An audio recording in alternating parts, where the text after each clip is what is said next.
Tiniyak ni Senate President Francis Cheese Escudero na handa itong pumirma sa arrest order laban kay suspended Bamban-Tarlac Mayor Alice Guo kung sakaling i-request ni Senator Riza Hontiveros sa oras na hindi dumalo ang alkalde sa pagdinig ng Senado.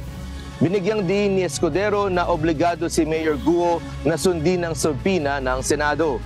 Paliwanag nito kung kondisyong medikal ang idadahilan ng alkalde, kailangan nitong magsumite ng medical certificate at tatanggapin naman aniya ng mataas na kapulungan ng Kongreso kung may basihan. May doktor din aniya ang Senado na handang sumuri sa kondisyon ni Guo kung problema sa doktor ang idadahilan ng kaniyang kampo.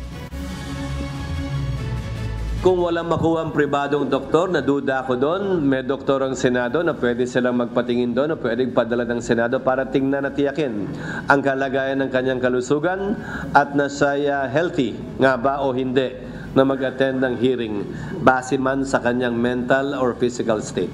At kung hindi sila dadalo, nasa kamay ni Senator Riza kung siya'y magre-request na mag-issue ng warrant of arrest para sila'y pwersahang padaluhin sa pagdinig ng Senado. At pipirmahan ko ang warrant of arrest na yun pag ni-request ni Senator Riza.